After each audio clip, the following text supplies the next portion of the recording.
I came in and saw my kin on the couch, my husband, my mother, our son and my own sister. What's gone wrong? I asked, dreading the worst. Mom, sit, my son stated. You must face a new truth. You no longer lead this family. Aunt Brenda. She brings Dad more joy now. I was enraged, they all knew. I left the room without a word. The next morning I had 118 missed calls. Can you imagine walking into your own home exhausted after literally saving your husband's business, only to find your entire family, your husband, your mother, your sister, your own son, sitting there like a jury, ready to deliver a verdict on your life? What if that verdict was that you were being erased? That's what happened to me, and trust me, the chill of that betrayal cut deeper than any Chicago wind. That night, the Chicago wind was brutal. The kind of cold that seeps right into your bones.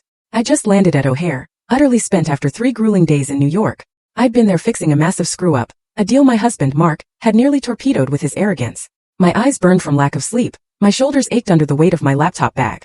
All I craved was a hot shower, a glass of red wine, and the comfort of my own bed. I wanted to tell Mark that I'd done it, that the H&M real estate empire we'd built over 22 years was safe for another quarter. I pulled my car into the driveway of our suburban estate. The living room lights were blazing bright, a strange beacon against the dark, snowy lawn. Usually by 10 p.m. the house was quiet. Mark would be in his study, and my 21-year-old son Tyler would be gaming or out with friends. I unlocked the front door, dropping my keys into the bowl on the foyer table. The silence that greeted me wasn't peaceful. It was heavy. It felt charged like the air before a thunderstorm. Hello, I called out, hanging up my coat. Mark? Tyler? In here, Heather? My mother's voice floated out from the living room. My stomach tightened. My mother, Joyce, lived 40 minutes away. What was she doing here on a Tuesday night? A sudden panic gripped me. Had something happened to my sister Brenda? Was someone sick? I rushed into the living room, my heart hammering against my ribs. But it wasn't a medical emergency. It was a tribunal. They were all there, arranged on the custom leather sectional I'd picked out just last Christmas. Mark was sitting in the center, impeccably dressed in a crisp white shirt, but he wouldn't meet my eyes. To his left sat my mother, Joyce, her posture rigid, her hands clasped tightly in her lap. To his right, Brenda, my younger sister. And on the adjacent armchair sat my son, Tyler. The atmosphere was suffocating. No one was crying. No one looked sad. They looked resolved. What's going on? I asked, my breath catching in my throat. Is everyone okay, Mom? I took a step forward, but Tyler stood up. He didn't come to hug me. He stood like a security guard blocking a doorway. He looked at me with eyes that were devoid of the warmth I had nurtured for 2 decades. Mom, sit down, Tyler said. His voice was cold, deeper than I remembered, stripped of any affection. You need to listen. And you need to not freak out. Freak out? Tyler, you're scaring me. What is this? You need to accept a new reality, he continued, reciting words that sounded rehearsed. You're not in charge of this family anymore. I looked at Mark, desperate. Mark, why aren't you saying anything? Mark finally looked up. His handsome face, the face that had been the public image of our company for years, twisted into a look of pity mixed with annoyance. It's over, Heather. The charade. It's done. What charade? I felt like I was drowning on dry land. Aunt Brenda, Tyler said, gesturing to my sister. She makes Dad happier now. Unlike you, she understands him. The world stopped spinning. I looked at Brenda, my little sister, the one whose rent I'd paid for 6 years, the one I'd hired when no one else would give her a job. She was sitting with her legs crossed, wearing a silk blouse that looked suspiciously like one missing from my closet. And then I saw it. Mark's hand was resting casually, possessively, on Brenda's knee. We didn't want you to find out from a stranger, my mother, Joyce, chimed in. Her voice wasn't apologetic. It was lecturing. We wanted to do this as a family. Heather, you have to be realistic. You've been married to your work for years. Mark is a man with needs. He needs a wife who is present, not a business partner who sleeps with her laptop. Mom, I whispered, the betrayal slicing deeper than any knife. You knew? You're condoning this. I'm supporting happiness, Joyce said, lifting her chin defiantly. Brenda and Mark, they share a connection. They love each other, Heather. It's not something they planned. Just happened. You can't punish them for falling in love. I looked at Brenda. She offered a small, triumphant smile, tucked a strand of hair behind her ear, and looked down. On her finger, flashing under the recessed lighting, was a diamond ring. It wasn't a new ring. It was my ring. It was the vintage Art Deco diamond Mark had given me for our 20th anniversary. The one that had mysteriously vanished from my jewelry box 6 months ago. I had torn the house apart looking for it, crying for days. Mark had told me I was careless, that I'd probably lost it at the gym. That's my ring, I said, my voice trembling with a rage so pure it felt hot in my throat. It fits her better, Mark said, shrugging. It was wasted on you. You never wear jewelry anyway. We want you to move out, Tyler said, breaking the silence again. Dad is keeping the house. I'm staying here. It's better if you go. You create too much tension. My son, my baby boy, who I had nursed through fevers, whose college tuition I paid for by working 80-hour weeks. He was kicking me out of the home I built. You're choosing this? I asked Tyler, tears finally stinging my eyes. You're choosing the woman who is sleeping with your father behind my back? That's your aunt, Tyler. She's not just my aunt anymore, Tyler sneered. She's the only one who actually listens to me. You just throw money at me and tell me to study. Dad and Brenda, they treat me like an adult. I looked at the four of them. My husband, my sister, my mother, my son. The four pillars of my life, and every single one of them was rotten. They weren't just breaking my heart. They were dismantling my existence with a casual cruelty that took my breath away. I felt a wave of nausea, but I swallowed it down. I wouldn't give them the satisfaction of seeing me collapse. I wouldn't scream. I wouldn't beg. I straightened my spine. I looked at Mark, locking eyes with him until he flinched and looked away. You think you've won? I said, my voice quiet but deadly steady. You think you can just rewrite history because you're bored and selfish? Don't make a scene, Heather, Brenda said, her voice sickly sweet. Let's be mature about this divorce. Divorce. I let out a short, dry laugh. Oh, you have no idea what's coming. Don't threaten me, Heather, Mark snapped, his arrogance returning. I've already spoken to legal. You're out. The prenup, the company bylaws. I have it all covered. Walk out that door, Heather. If you stay, I'll have security remove you from my property. Your property? I looked around the room. I picked every tile in this house. Paid for every brick. And now you're trespassing, Tyler said. That was it. The final severing. I looked at my son one last time, memorizing the face of the stranger he had become. Okay, I said. I turned around. I didn't take my coat off. I didn't pick up my keys from the bowl. I had my spare set in my pocket. I walked to the door. Where are you going? Joyce called out, sudden anxiety spiking her voice. Heather, we need to discuss the settlement. Mark has a generous offer if you sign tonight. I didn't answer. I opened the heavy oak door and stepped out into the freezing Chicago night. The wind hit my face, drying the tears before they could fall. I got into my car, the engine roaring to life in the silence of the driveway. As I backed out, I saw them through the window. They were already pouring champagne. They were celebrating my erasure. I drove into the darkness, my hands gripping the steering wheel so hard my knuckles turned white. I didn't know where I was going, but I knew one thing for certain. The Heather they knew, the doormat, the provider, the fixer, had died in that living room. And the woman driving away was someone they should be very, very afraid of. If you are listening to this and are as furious as I was in that moment, please hit the like button and comment the number 1 below. Let me know you're with me. Your support tells me I'm not alone in this fight. Comment 1 now, because trust me, what they did next makes this betrayal look like a warm-up act. I drove for an hour, the city lights of Chicago blurring into streaks of red and gold through my windshield. My mind was a chaotic storm of images. Brenda's smirk, the ring on her finger, Tyler's cold stare. But underneath the shock, a primal instinct was kicking in. Survival. I needed gas. The fuel light had been blinking since I left the airport, but I had been too anxious to get home to stop. Now, on a desolate stretch of highway, I pulled into a 24-hour gas station. My hands were shaking as I stepped out into the biting cold. I slid my credit card, the platinum card linked to our joint account, the one I use for everything from grocery runs to business dinners, into the pump. Processing. The screen blinked red. Declined. See cashier. I frowned. That was impossible. The credit limit on that card was $50,000, and I had paid the bill in full 3 days ago. I tried again. Declined. A cold pit formed in my stomach, heavier than the betrayal I had just witnessed. I reached into my wallet and pulled out my personal debit card, the one linked to my checking account where my salary was deposited. I walked inside the station. The attendant, a bored teenager with headphones around his neck, didn't even look up as I placed a bottle of water and a pack of gum on the counter. I swiped the debit card. It didn't go through, he mumbled, popping his gum. Try it again, I said, my voice tight. There's money in there. He sighed and ran it again. Declined, lady. Insufficient funds or card locked. You got cash. I stood there, paralyzed under the harsh fluorescent lights. My banking app. I needed to check my app. My fingers fumbled with my phone as I logged in. Access denied. User authentication failed. Please contact your branch. I tried the business account. Access denied. I tried the joint savings. Access denied. Mark hadn't just kicked me out of the house. He had executed a financial kill switch. He had been planning this. You don't lock out a co-owner from business and personal accounts instantly unless you've laid the groundwork with the bank, falsely claiming fraud or changing administrative privileges days in advance. He wanted me destitute. He wanted me stranded in the middle of the night with no resources, so I would crawl back and sign whatever generous offer Joyce had mentioned.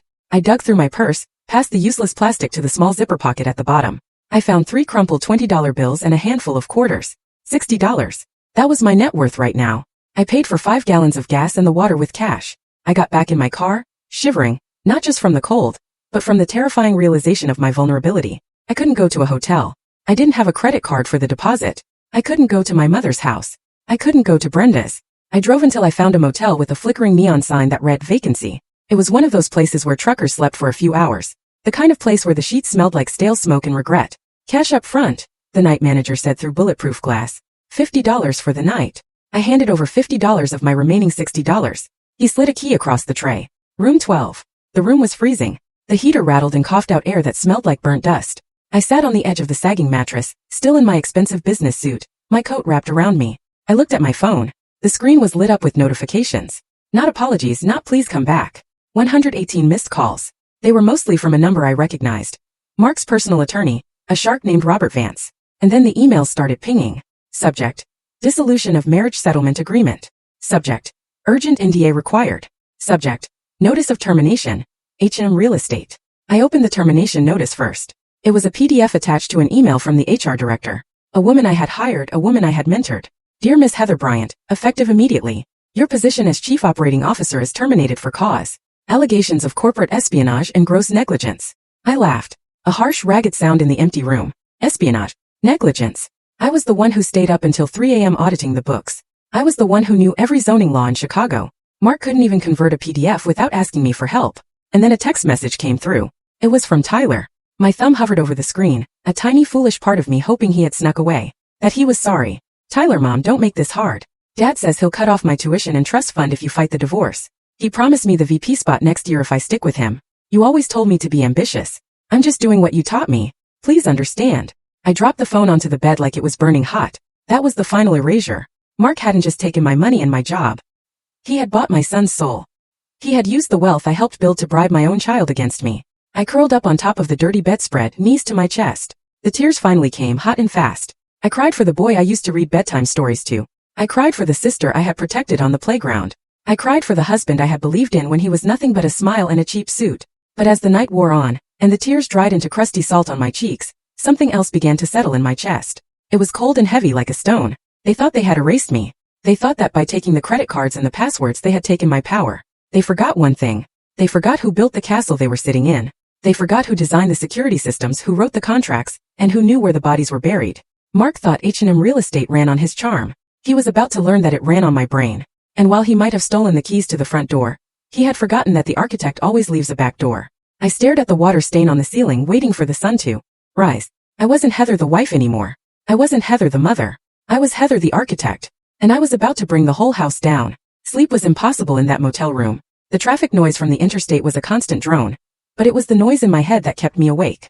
Memories sharp and jagged played on a loop. To understand why I was lying on a dirty mattress with $10 in my pocket, I had to go back. I had to look at the foundation of my life and realize it had been cracked from the very beginning. I grew up in a small town in Ohio, the older of 2 daughters. My father died when I was 7, leaving my mother Joyce to raise us alone. His death broke something in her. Or maybe it just revealed who she really was. She was a woman who needed to be adored, needed to be the center of attention, and she projected that need onto her children, or rather onto one child. Brenda was born beautiful. Even as a baby, she had ringlets of gold hair and big blue saucer eyes that made strangers stop in the street. I was plain, brown hair, serious eyes, sturdy. I was the responsible one. Brenda was the princess. I remembered the day I turned 18. I had just received my acceptance letter to the University of Chicago with a partial scholarship. It was my ticket out. I had worked 3 part-time jobs throughout high school, tutoring, waitressing, shelving books at the library, to save for the rest of the tuition. I ran into the kitchen, waving the letter. Mom, I got in. Joyce was at the table painting Brenda's nails. Brenda was 12 then, already demanding and petulant. That's nice, Heather, Mom said without looking up. But keep your voice down. Brenda has a headache. But Mom, it's Chicago. It's the business program. Joyce sighed, finally looking at me. Her eyes weren't filled with pride. They were calculating. Heather, honey, we need to talk about that money you saved. My college fund. Well, Brenda has been scouted. There's a modeling convention in Orlando next month. It could be her big break, but the fees, the travel, the portfolio photos, it's expensive. My stomach dropped. Mom, that's my tuition money. I earned it. You're so selfish, Heather, Brenda chimed in, blowing on her wet nails. Don't you want me to be famous? When I'm rich, I'll buy you a car. Heather, Mom said, her voice taking on that tone, the one that mixed guilt with command.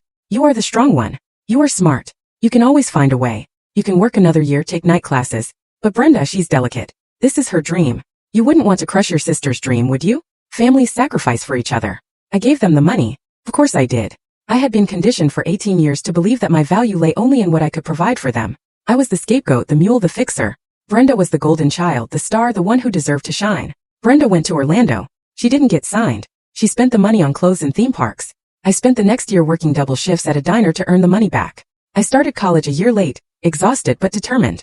That dynamic never changed. It just evolved. When I graduated at the top of my class, Mom didn't come to the ceremony because Brenda had severe anxiety over a breakup with a boyfriend of 2 weeks. I walked across the stage alone. When I got my first big promotion at a finance firm, Mom said, "That's great, honey. Hey, can you loan Brenda $2,000? Her landlord is being unreasonable. I paid Brenda's rent. I paid for her car repairs. I paid for her acting classes that she never attended. I bought Mom a condo so she wouldn't have to worry about stairs. I thought I was buying their love. I thought if I just gave enough, worked hard enough, fixed enough problems, they would finally look at me the way they looked at Brenda. I thought that one day Mom would cut my face and say, "I'm so proud of you, Heather. You are my joy." But I was never their joy. I was their utility bill. I was their safety net. And then I met Mark. He was charming, ambitious, and seemed to see me. He told me I was brilliant. He told me I was beautiful. I didn't realize then that he had the same calculating look in his eyes that my mother had. He didn't see a soulmate. He saw a host. He saw a woman who was trained to give everything and ask for nothing in return. He fit perfectly into the empty space in my heart that my mother and sister had gouged out. I married him thinking I was building a new family, a better family. Lying in the dark motel room, the realization hit me with the force of a physical blow. I hadn't escaped my family dynamic by marrying Mark. I had recreated it. Mark was the golden child, demanding adoration and resources. I was still the scapegoat, working in the shadows to keep the lights on. And Brenda was just the inevitable conclusion. The two parasites in my life had finally found each other. "You're the strong one, Heather." My mother's voice echoed in my memory. Well, she was right about one thing. I was strong enough to carry them for 40 years. And now, God help them, I was strong enough to drop them. I sat up in bed, the metal springs squeaking. I wasn't going to cry anymore. The sadness was gone, replaced by a cold, clinical clarity. They wanted the delicate Brenda. They wanted the dreamer Mark. Fine, they could have each other, but they couldn't have my money. They couldn't have my company. I reached for my laptop bag. It was time to stop being the daughter who sacrificed. It was time to be the CEO who liquidated bad assets. The morning sun filtered through the dirty curtains of the motel room, casting long, dusty shadows across the floor. I opened my laptop. Thankfully, I had a portable Wi-Fi hotspot in my bag. A habit from years of traveling for work.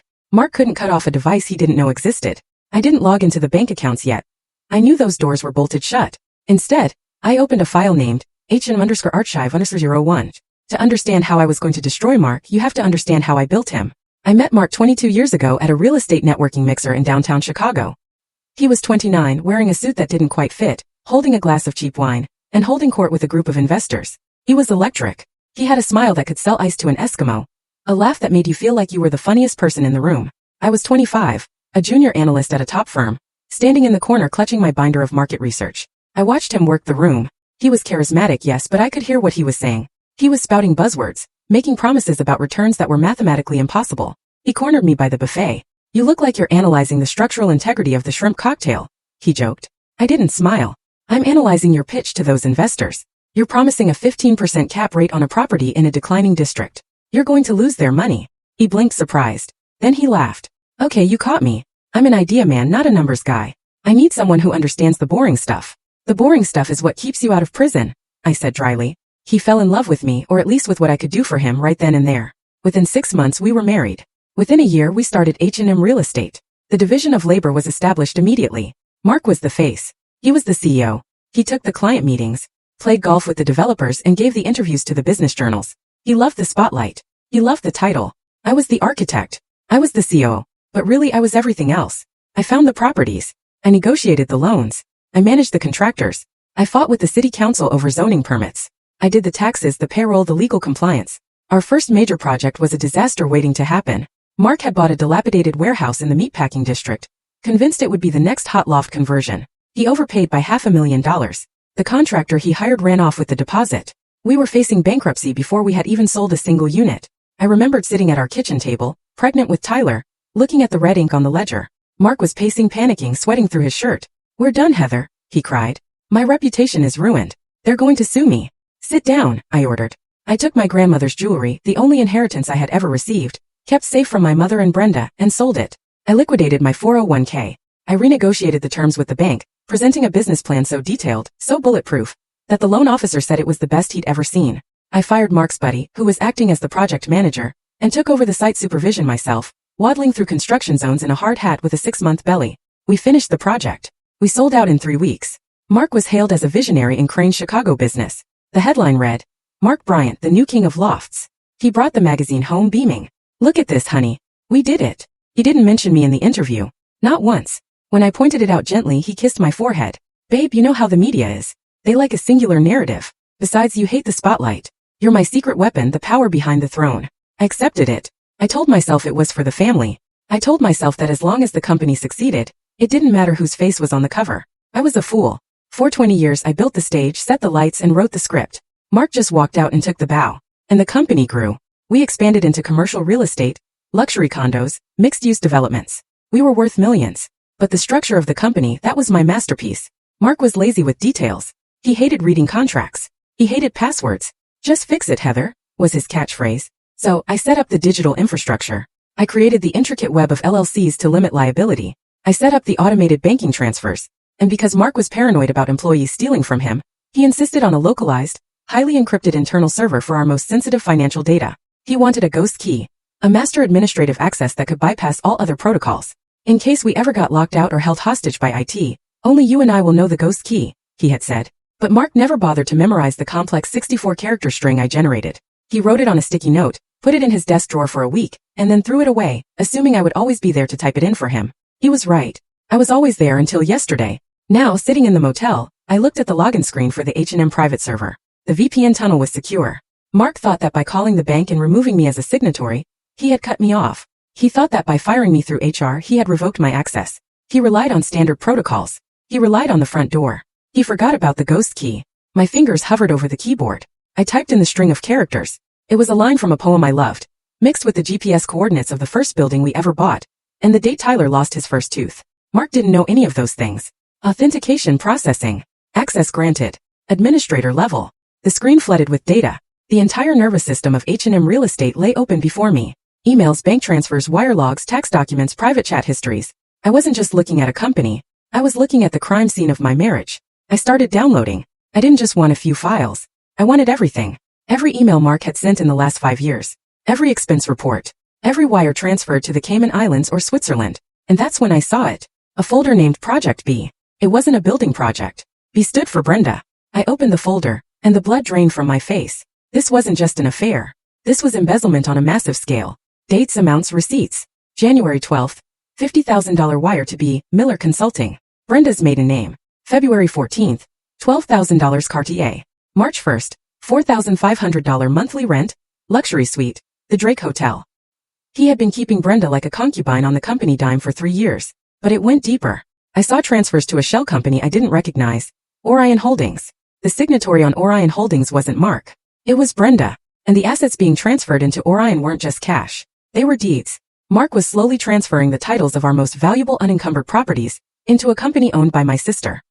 He was stripping H&M real estate hollow, preparing to leave me with the empty shell while he and Brenda walked away with the assets. I felt sick. This wasn't just about replacing me as a wife. This was grand larceny. This was theft. But as I scrolled through the documents, a cold smile touched my lips. Mark was an actor, not an architect. He didn't understand the paperwork he was signing.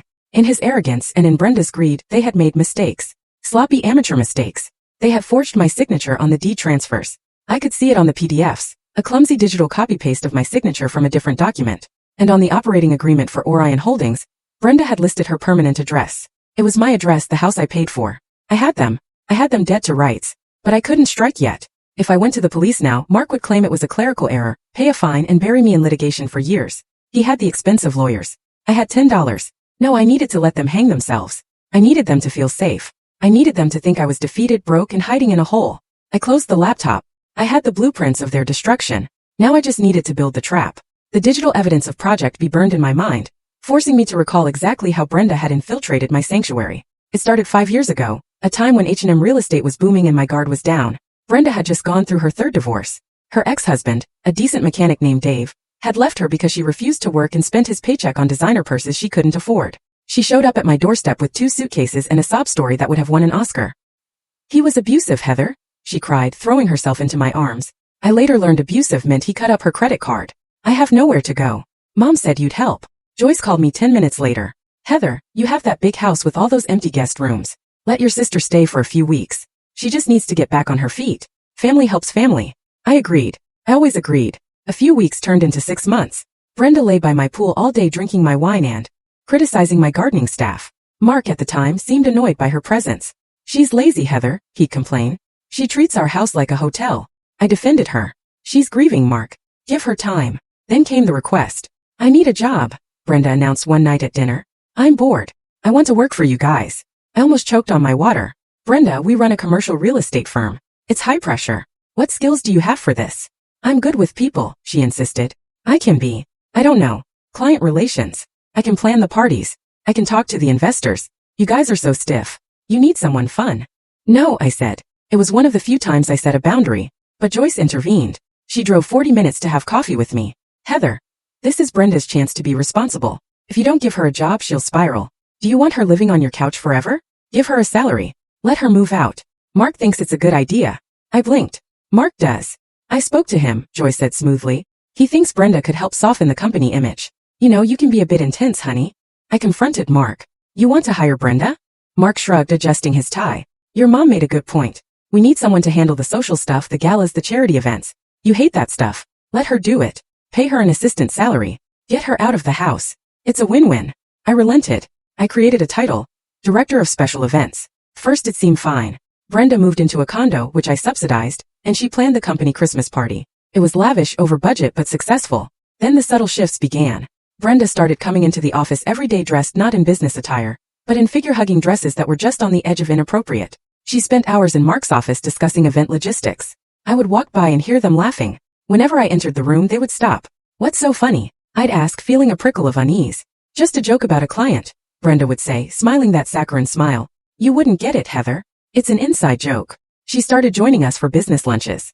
Then she started replacing me at them. Heather, you stay and finish the quarterly projections, Mark would say.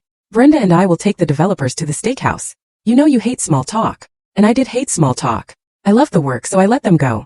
I stayed in the office eating a salad at my desk, crunching numbers, ensuring our profit margins were healthy, while my husband and my sister drank martinis and laughed at my expense. I noticed changes in Mark. He started dressing younger. He bought a Porsche he didn't need. He started staying out late for networking. When I expressed concern, Joyce gaslit me to oblivion. You're being paranoid, Heather, she scolded. You should be happy Mark and Brenda get along. Most men hate their in-laws. It's a blessing. Don't ruin it with your jealousy. It's unbecoming. Jealousy. She made me feel like a crazy, insecure shrew. Now, looking at the Project B folder on my laptop, I saw the reality. The networking dinners were dates. The business trips to Miami were vacations. And the consulting fees paid to Brenda were actually her allowance for being his mistress. The snake hadn't just slithered into the grass. I had opened the gate, invited her in, and fed her warm milk. And the worst part? My mother had held the gate open. Joyce had brokered this. She had pushed Brenda onto Mark, knowing exactly what Brenda was capable of. She wanted Brenda to have the life I had built. Because in her twisted mind, Brenda deserved the kingdom, and I was just the builder meant to construct it and move on. I slammed my hand against the cheap motel desk. The pain was grounding. Okay. I whispered to the empty room. You want to play the fun, irresponsible game? Let's see how fun it is when the architect pulls the load-bearing wall. I spent the next 6 hours in a trance of forensic accounting. The ghost key gave me access to everything, but I had to be careful. If I made any changes, if I altered any files, the system logs might alert the IT director, a man named Steve who used to be loyal to me but was now undoubtedly answering to Mark. So I became a ghost. I copied. I downloaded. I took screenshots. I traced the money flow. It was worse than I thought. H&M Real Estate was bleeding. To fund their lifestyle and the transfers to Brenda's shell company, Mark had stopped paying the vendors. We were 3 months behind on payments to the construction crews for the new downtown high-rise. We were in default on the interest payments for 2 major loans. Mark was robbing Peter to pay Brenda. The company, my life's work, was a house of cards. If the creditors found out, we would be insolvent in 30 days. But then I found something that made me sit up straight. It was an email chain between Mark and a private investigator named Vance Investigations. The timestamp was from 2 years ago. Subject: target surveillance. H. Bryant. Mark, I need dirt. Anything. Infidelity. Substance abuse. Mental instability. I need grounds to avoid the prenup. Vance, Mr. Bryant. We followed her for 6 months. She goes to work. She goes to the grocery store. She goes to her mother's house. She works late. There is no dirt. The woman is a saint. Mark, look harder. Or make something up. I can't afford to give her half. My breath caught in my throat. 2 years. He had been planning to discard me for 2 years, but he couldn't find a way to do it without losing money. And then a more recent email, dated 1 week ago. Mark, forget the dirt. We're going with a mental breakdown angle. Her family will testify. Her mother and sister are on board. We'll claim she's overworked, paranoid, unfit to lead. We'll force a vote of no confidence with the board. Once she's out, we trigger the buyout clause at the lowest valuation. Joyce. I can testify that she's been erratic lately. Very emotional. I'm worried about her, Mark. We need to do what's best for the company. I stared at the screen, tears of rage blurring my vision. My mother, my own mother, was co-conspiring to frame me as mentally unstable so her golden child could steal my husband and my money. Erratic. I whispered. I'll show you erratic. I dug deeper. I needed leverage. Evidence of fraud was good, but it would take time to prove in court. I needed something immediate, something that would terrify Mark. I found it in the tax returns. Last year, to secure a massive loan from a private equity firm, Mark had inflated the occupancy rates of our commercial properties. He had falsified tenant leases. He had physically forged signatures of tenants who didn't exist. This wasn't just civil fraud. This was bank fraud. This was federal prison time. And the loan documents? They were signed by Mark Bryant, CEO. My signature wasn't on them. I had been out of town for my aunt's funeral that week. A funeral Brenda missed. And Mark had said he would handle the paperwork. He had signed his own death warrant, and he didn't even know it. I copied the loan documents. I copied the fake leases. I created a dossier that was a nuclear bomb. I checked the clock. It was 2 p.m. I had been working for 12 hours straight. I was hungry, unwashed, and running on adrenaline. I needed a burner phone. I couldn't use my cell. They were probably tracking it or getting the logs. I went to the convenience store across the street buying a cheap, prepaid phone with cash. Back in the room, I sat on the bed and stared at the new phone. Who could I call? My friends? Most of them were couple friends shared with Mark. They would likely side with the charming Mark or stay neutral. My family? Obviously not. My employees? Too risky. I needed someone powerful, someone who hated Mark, someone who had the resources to fight a war. A name popped into my head. Arthur Sterling. Arthur was a billionaire real estate tycoon in Chicago. Old money, ruthless but principled. 3 years ago, Mark had outbid Arthur for a prime piece of land on the riverfront. Mark had won by bribing a city zoning official to reclassify the land, a move I had fiercely opposed, but Mark had done behind my back. Arthur had suspected foul play. He had publicly called Mark a snake in a cheap suit. Mark had laughed it off, but Arthur had never forgotten. If I went to Arthur Sterling with proof of Mark's fraud, specifically the fraud that screwed Arthur out of that land deal, it was a Hail Mary. Arthur might just laugh at me. He might throw me out. But he was the only person in Chicago with enough power to shield me from Mark's legal team. I dialed the number for Sterling Enterprises. I knew it by heart. I had stared at it enough times when we were rivals. Sterling Enterprises Executive Office. A crisp voice answered. I need to speak to Mr. Sterling immediately. Mr. Sterling is in meetings. May I ask what this is regarding? Tell him it's Heather Bryant. Tell him I know how Mark Bryant got the riverfront zoning permit, and tell him I have the emails. There was a pause. Hold please.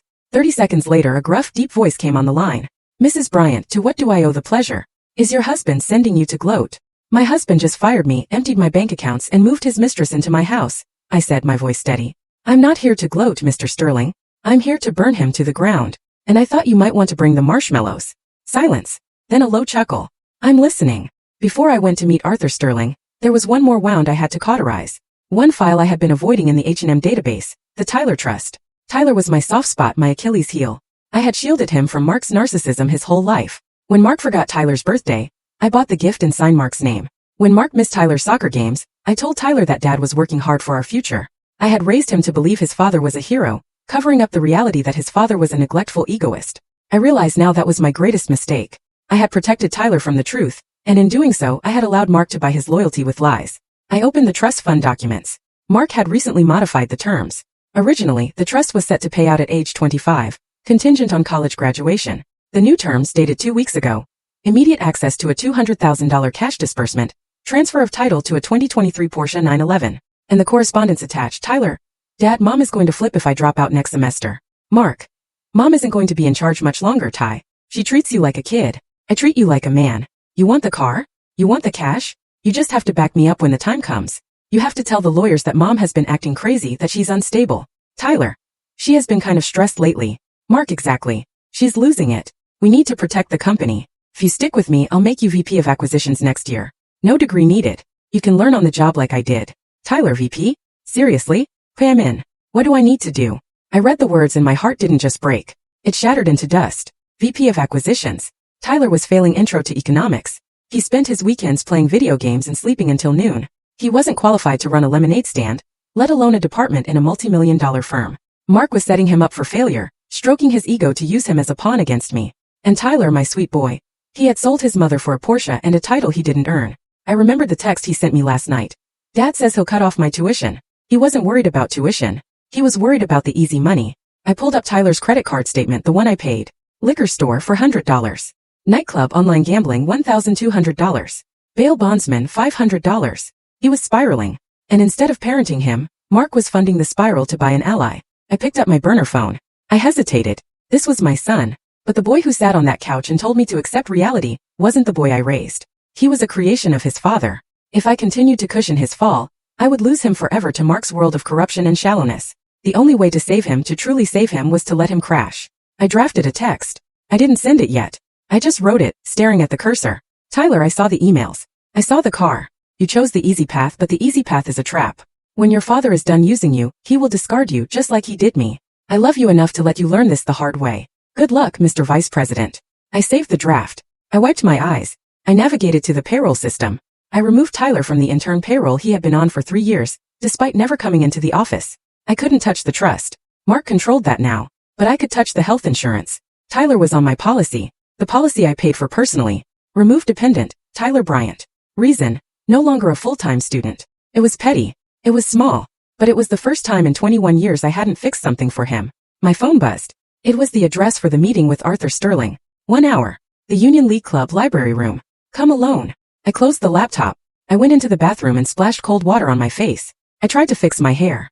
My suit was rumpled, but I brushed it off. I put on a layer of lipstick, my armor. I looked in the mirror. The woman staring back looked tired, yes, but she looked dangerous. She looked like a mother who had lost her cubs and had nothing left to lose. You want unstable, Mark? I said to my reflection. I'll show you tectonic. I walked into the Union League Club wearing the same rumpled suit I had fled my house in, carrying a laptop bag that contained enough evidence to send my husband to federal prison. The doorman looked at me with skepticism. This place smelled of old money, cigars, and mahogany. A world Arthur Sterling ruled. I found him in the library room, sitting in a leather wingback chair reading the Financial Times. He was 65, with silver hair and eyes like polished flint. He didn't stand up when I approached. Mrs. Bryant, he said, folding his newspaper.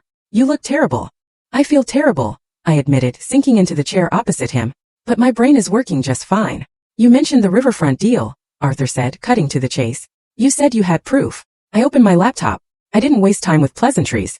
I pulled up the dossier I had compiled in the motel room. I turned the screen toward him. 3 years ago, Mark outbid you for the riverfront land. You suspected he bribed the zoning commissioner, Frank Miller. You were right. Arthur leaned forward, his eyes narrowing. Here is the wire transfer, I said, pointing to the screen. $50,000 to a shell company called Miller Consulting. And here are the emails between Mark and Miller discussing the expedited rezoning fee. Mark was sloppy. He used his personal email for the initial contact. Arthur scanned the documents. His expression didn't change, but the air around him seemed to grow colder. Why are you showing me this now? You were the COO. You benefited from this deal. I didn't know, I said, my voice steady. Mark kept a shadow ledger. I found it last night after he kicked me out of my house, froze my accounts, and moved my sister into my bed. Arthur looked up, a flicker of surprise crossing his face. Your sister and my mother is cheering them on, I added, a bitter laugh escaping my lips. It's a regular family reunion, and I'm the only one not invited. I took a breath. Mr. Sterling, I didn't come here to gossip. I came here to make a deal. Mark is trying to destroy me. He's forged my signature on fraudulent loans. He's embezzling company funds. He's going to leave H&M Real Estate a smoking crater. And you want me to save you? Arthur asked, raising an eyebrow. No, I want you to help me bury him, and in exchange I will give you the riverfront property. Arthur paused. Go on. Mark is overleveraged. He's cash poor. He's about to default on the construction loans. If you step in as a white knight investor now, offering a bridge loan to save the project, he'll take it. He's desperate. And in the loan agreement we include a collateral clause. If he defaults, which he will because I know the real numbers, you seize the assets, specifically the riverfront deed. Arthur stared at me for a long moment. The silence stretched, heavy and tense. Then a slow smile spread across his face. It wasn't a warm smile. It was the smile of a predator recognizing another predator. You're vindictive, aren't you? Arthur said softly. I'm efficient, I corrected. Mark thinks I'm a scorned wife who's going to cry in a corner. He doesn't realize I'm the one who wrote his business plan. Arthur closed my laptop and pushed it back toward me. I like you, Heather. You have grit. Mark always struck me as a peacock. All feathers, no flight. But you're a hawk. He pulled out his phone. I'm going to call my personal counsel. He's the best litigator in Chicago. He'll represent you in the divorce. Pro bono. Consider it an investment in our new partnership. Thank you, I whispered, relief flooding through me. And Heather, Arthur added, his eyes hard. Don't disappoint me. If we do this, we destroy him completely. No mercy, no taking him back when he cries. He won't be crying, I said, thinking of the smirk on Mark's face when he took my ring. He'll be screaming. Arthur nodded. Good. Now let's get you a hotel room that doesn't charge by the hour. You can't plan a war if you haven't slept. That night I slept in a suite at the Four Seasons, paid for by Sterling Enterprises. I took a long bath, scrubbing the motel grime off my skin. As I lay in the crisp, clean sheets, I felt a shift deep inside me. For 20 years I had been the fixer. I had smoothed over Mark's mistakes, cleaned up his messes, made him look good. I had been the invisible glue holding everything together. Now I was going to be the solvent. I was going to dissolve everything he thought he owned. I picked up my burner phone and texted Arthur one word. Ready. 3 days later the trap was set. Arthur's lawyer, a terrifyingly calm man named David Cohen, had drafted the settlement agreement. It was a masterpiece of legal misdirection. On the surface, it looked like a total surrender. 1.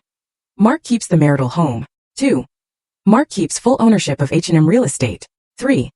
Heather receives a lump sum of $500,000, a fraction of what I was owed. 4. Heather waives all claims to future spousal support. It looked like I was giving up. It looked like I was broken, desperate for cash, and just wanted to run away. Mark would love it. Fed his ego perfectly. But buried deep in the 60-page document, in Section 14, Subsection C, Paragraph 4, was the poison pill clause. In the event that any party to this agreement is found to have engaged in undisclosed criminal activity, fraud, or embezzlement during the marriage, or is convicted of a felony within 24 months of signing, this entire agreement is void ab initio. In such case, all assets, including 100% of company stock and real property, shall revert to the non-offending party as punitive damages. Mark never read the fine print. He paid lawyers to do that. But his lawyer, Robert Vance, was lazy. I knew that because I used to pay his bills. Vance skimmed contracts. He looked for the big numbers, the payout, the alimony. He wouldn't be looking for a specific reversion clause buried in boilerplate text about liability. I met Mark and his lawyer at Vance's office. I wore no makeup. I wore an old sweater. I kept my head down, looking at the floor. I needed to sell the image of the defeated woman. Mark walked in like he owned the world. He was wearing a new Italian suit, and he smelled of expensive cologne, probably a gift from Brenda. Well, look who crawled out of her hole, Mark sneered as he sat down. I hope you're ready to sign, Heather. Brenda and I have wedding invitations to order. Just give me the check, I said, my voice trembling. I just want to leave, Mark. I can't fight you anymore. Mark laughed, glancing at Vance. See, I told you she'd fold. She doesn't have the stomach for this. Vance slid the papers across the table. Standard agreement, Heather. You walk away with $500,000. Clean break. Just sign here, here, and here. Picked up the pen. My hand shook, partially acting, partially pure adrenaline. What about Tyler? I asked softly. Tyler is staying with me, Mark said, leaning back in his chair. He's my VP now. We're going to build an empire together without your constant nagging. I felt a sharp pain in my chest, but I swallowed it.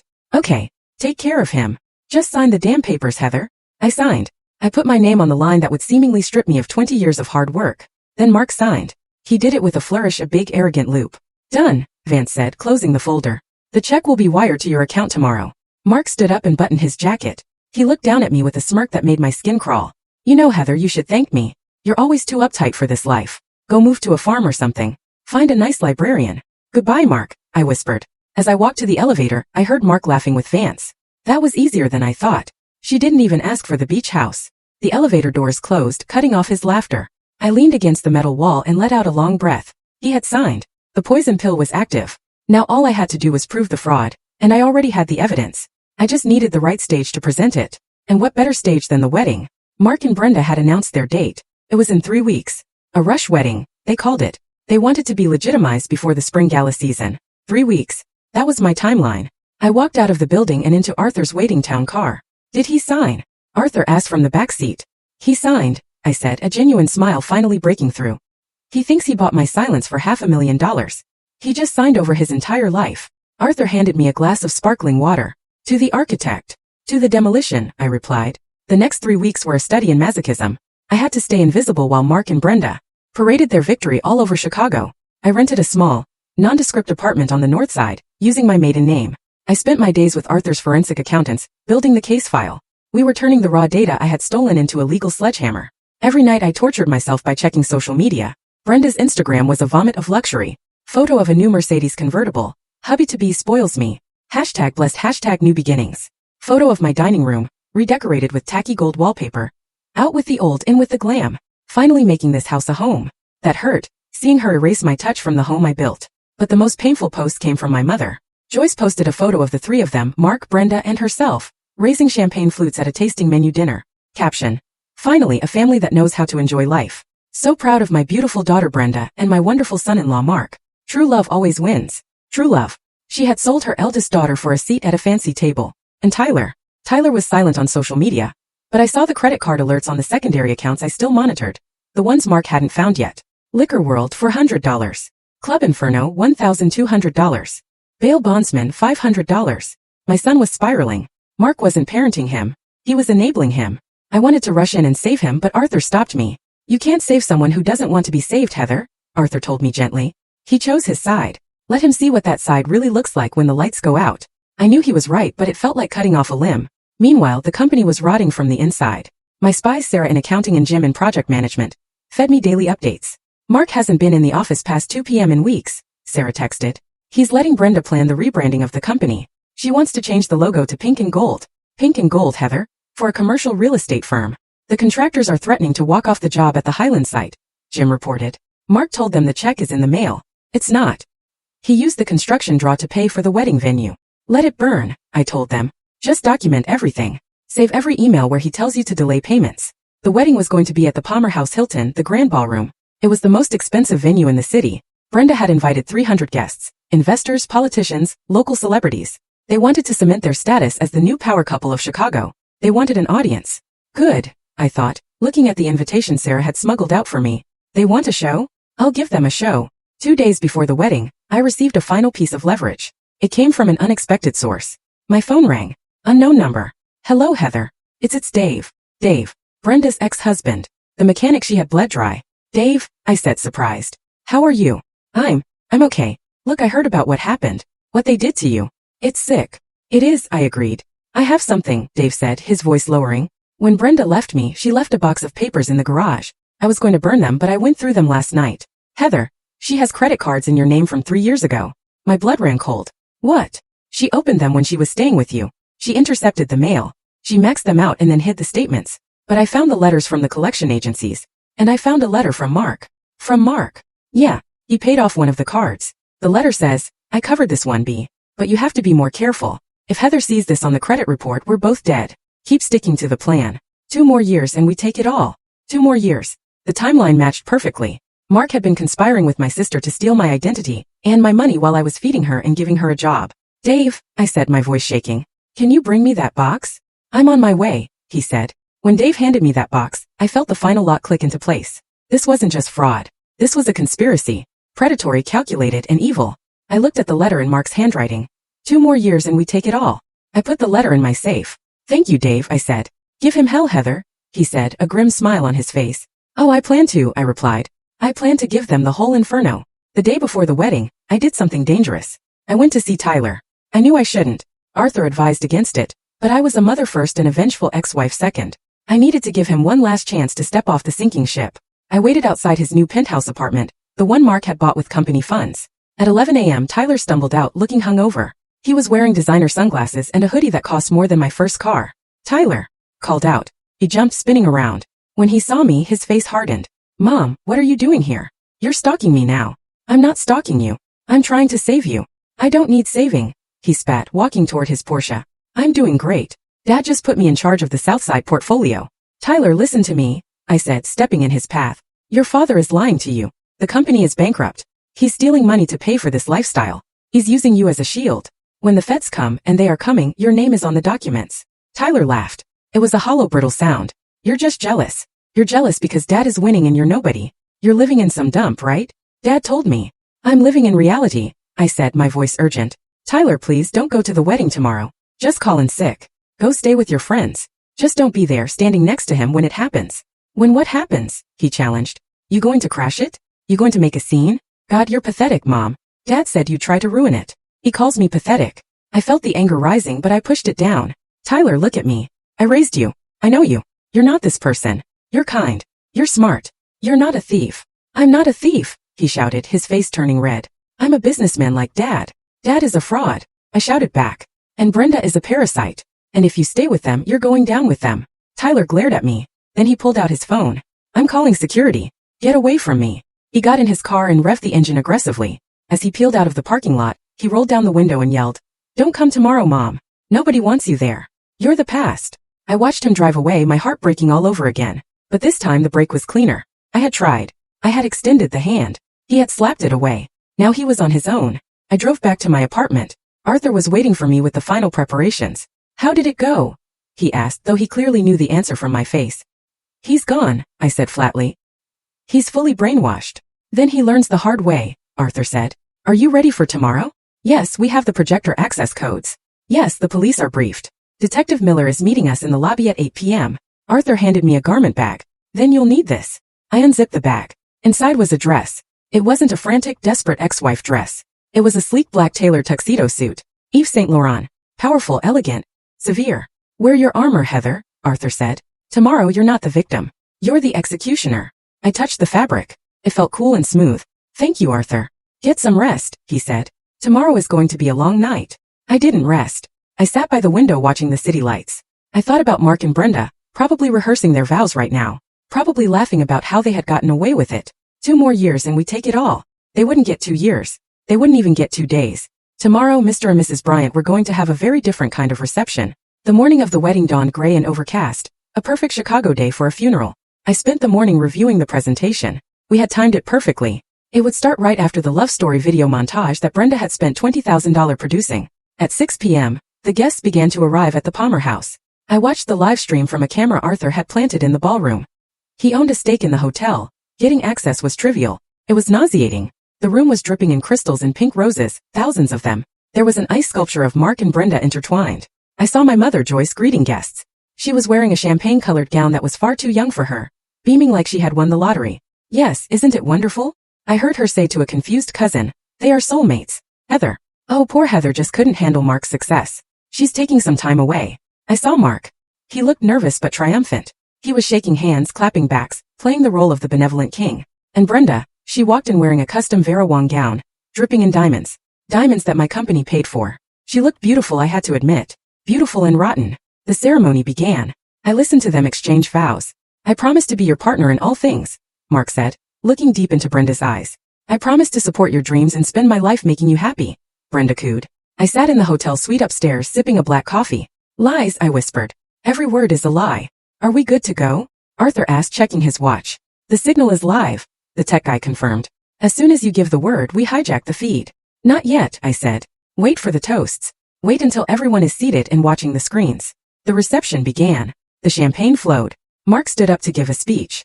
I want to thank everyone for being here, he boomed, holding Brenda's hand. This has been a long journey. A journey to find true happiness. Sometimes you have to make hard choices to find your real destiny.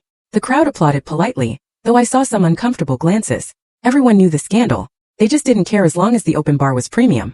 And to my new wife, Brenda, Mark continued. You are my muse, my rock, my everything. My phone buzzed. It was the cue. Now, I said. Down in the ballroom, the lights dimmed for the video montage. Sentimental music began to play. Photos of Mark and Brenda on yachts in Paris at the beach flashed on the massive screens behind the head table. The crowd ah-ed. I stood up and smoothed my tuxedo jacket. I walked out of the suite and headed for the elevator. Showtime, Arthur said, walking beside me. Inside the elevator, I watched the numbers tick down. My heart wasn't racing anymore. It was beating slow and heavy like a war drum. The elevator doors opened on the lobby level. Detective Miller and 2 uniformed officers were waiting. Miss Bryant, the detective asked. Yes. We have the warrant. We're ready when you are. Give me 5 minutes, I said. I want them to see it before the handcuffs go on. Understood. I walked toward the ballroom doors. The security guards hired by Mark to keep me out stepped forward. Ma'am, this is a private event. Arthur Sterling stepped out from behind me.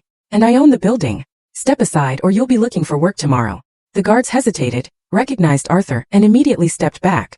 I pushed open the double doors. Inside, the music had just swelled to a crescendo. The video on the screen showed Mark and Brenda kissing in front of the Eiffel Tower.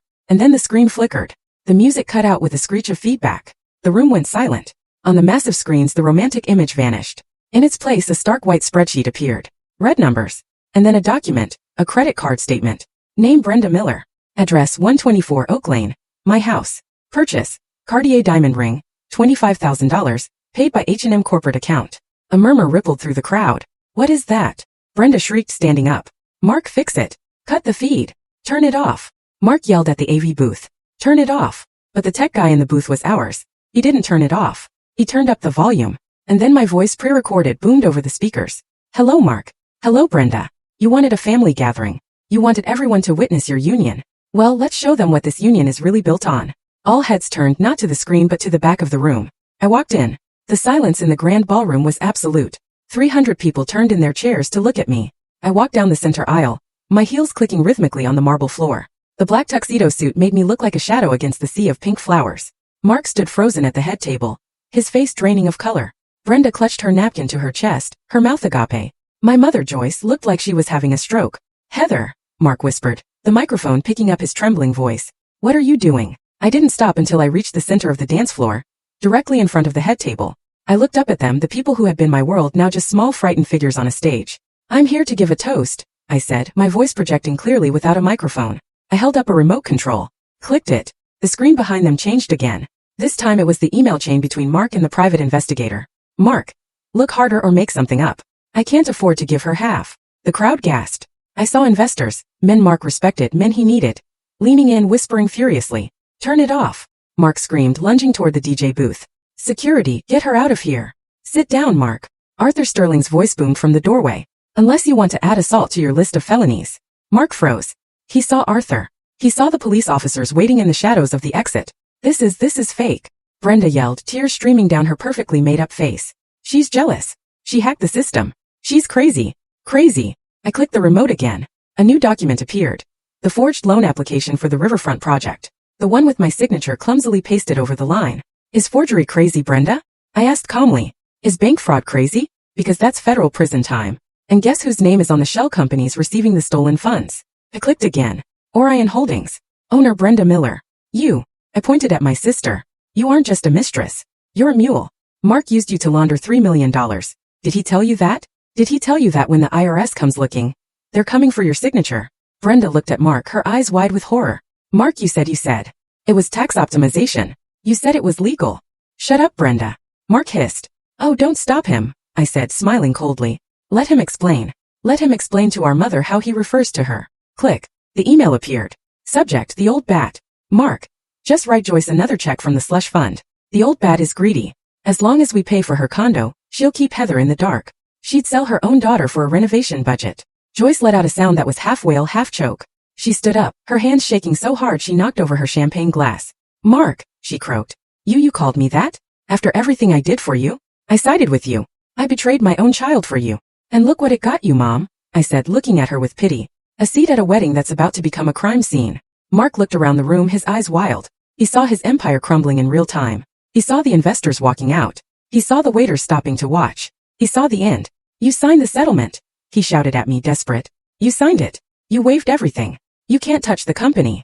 Section 14, I said simply. The poison pill. If you committed a crime, the deal is void and everything, the house, the company, the assets, reverts to me. Mark's knees gave out. He slumped back into his chair. And Tyler, I said, turning my gaze to my son, who was sitting at the end of the table, pale as a ghost. Tyler looked at me, terrified. He looked at the screen where his own text messages were now displayed. Tyler, VP?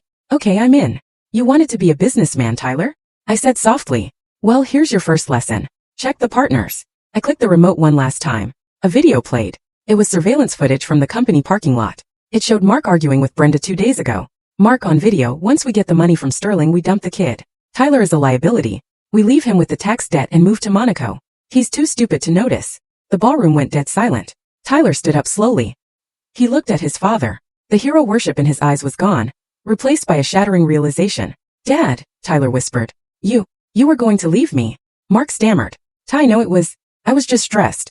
It's out of context. You called me stupid, Tyler said, his voice cracking. You said I was a liability. Tyler, sit down.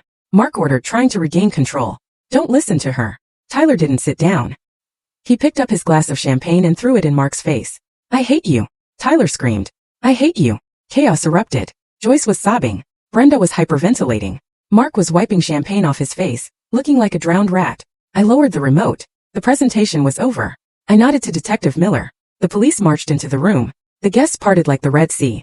Mark Bryant, the detective announced. You are under arrest for bank fraud, embezzlement and forgery. Brenda Miller, he continued. You are under arrest for conspiracy and money laundering.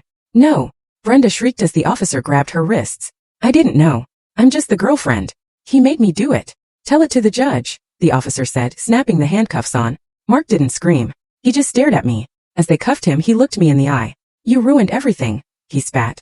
You bitter, vindictive bitch. I walked up to him. I stood so close I could smell the fear on him.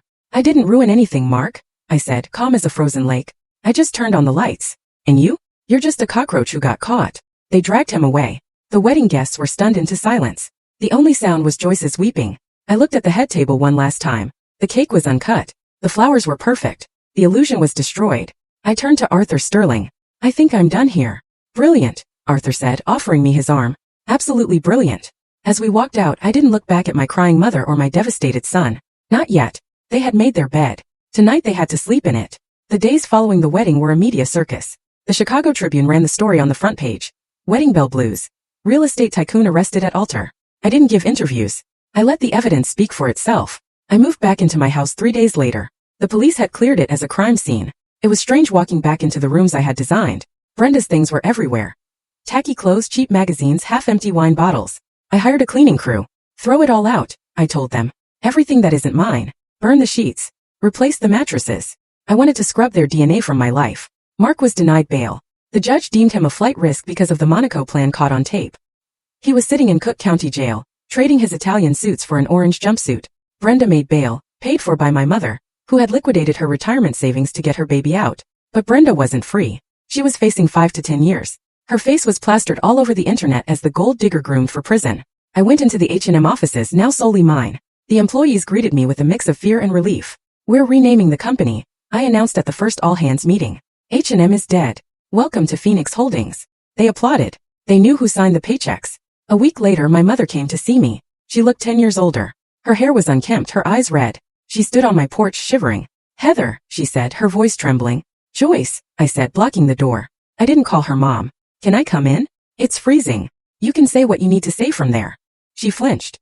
Heather, please be reasonable. Brenda, she's terrified. She's just a girl. She didn't know what she was doing. Mark manipulated her. Brenda is 40 years old, I said coldly.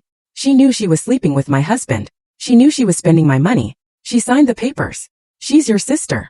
Joyce wailed. You can't let her go to prison. You have to drop the charges. Tell the DA it was a misunderstanding. It wasn't a misunderstanding. It was a crime. If you do this, Joyce hissed, her sorrow turning to familiar venom, you are no daughter of mine. You are destroying this family. I laughed. It was a light, free sound. Joyce, you destroyed this family 20 years ago when you decided Brenda was the princess and I was the servant. You didn't come here to apologize. You came here to ask me to fix it again. You want me to be the scapegoat one last time so Brenda can walk free. She's delicate. She's a criminal. And you? You are an accomplice. I saw the checks Mark wrote you. Consulting fees. You took money to help them gaslight me. Joyce went pale. I'm not pressing charges against you, Joyce, I said. Not because I love you, but because I don't want the embarrassment of seeing my mother in a mugshot. But you are dead to me. Do not call me. Do not come here. If you need money, ask Brenda. Oh wait. She's broke.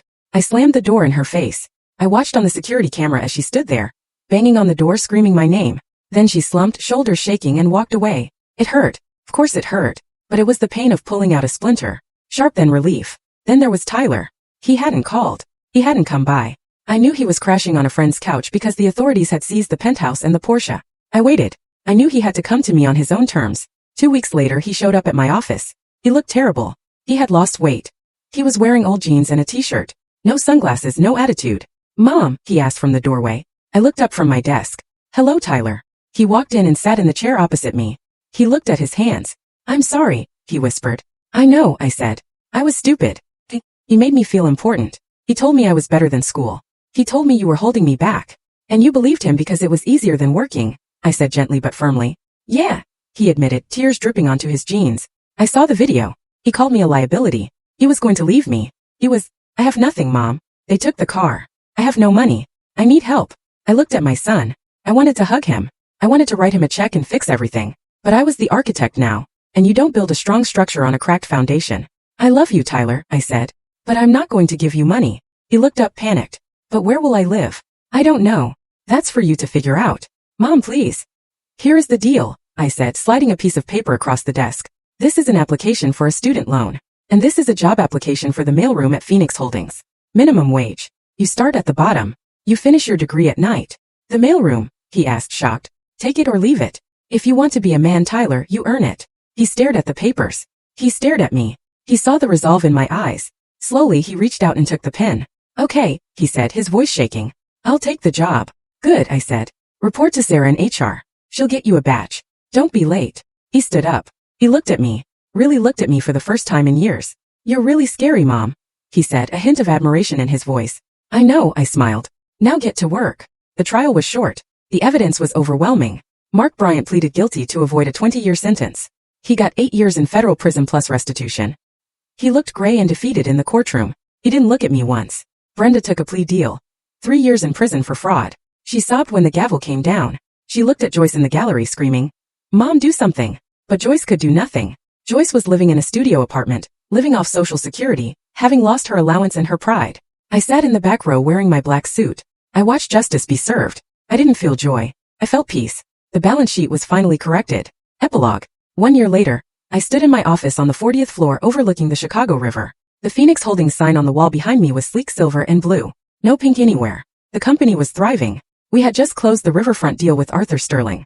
It was going to be a mixed-use development, luxury condos, but also affordable housing and a community center. My phone buzzed. Tyler. Hey mom. Just finished my econ final. Think I aced it. Also, the mailroom team improved sorting efficiency by 15% this week. Do I get a raise? I smiled.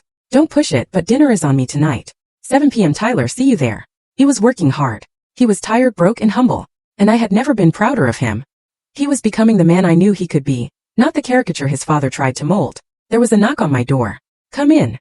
Arthur Sterling walked in holding a bottle of champagne. To the 1-year anniversary, he said, of the day you burned down the circus. It seems like a lifetime ago, I said, taking the glass. You know, Arthur said, leaning against my desk. Mark sent me a letter from prison. He wants to know if I'll buy his shares of the old shell companies. He needs money for the commissary. What did you tell him? I told him, I only do business with the CEO, and the CEO is busy building an empire. We clinked glasses. I looked out at the skyline. I had lost a husband. I had lost a sister. I had lost a mother. But I had found myself. I wasn't the scapegoat anymore. I wasn't the fixer. I wasn't the invisible wife. I was Heather Bryant, the architect. And my life, it was finally truly mine. Thank you for listening to my story. It wasn't easy to relive. But if my journey can help even one person stand up to the toxic people in their life, then it was worth it. Family isn't always blood. Family are the people who respect you, who value you, and who stand by you when the storm hits. If you are holding on to someone just because they are family, but they are hurting you, let go. You are strong enough to build something new. What would you have done in my place? Have you ever had to choose yourself over family? Tell me what you think in the comments below. I really want to know. If you enjoyed this story and want to see more justice served, please hit that like button. It really helps the channel grow.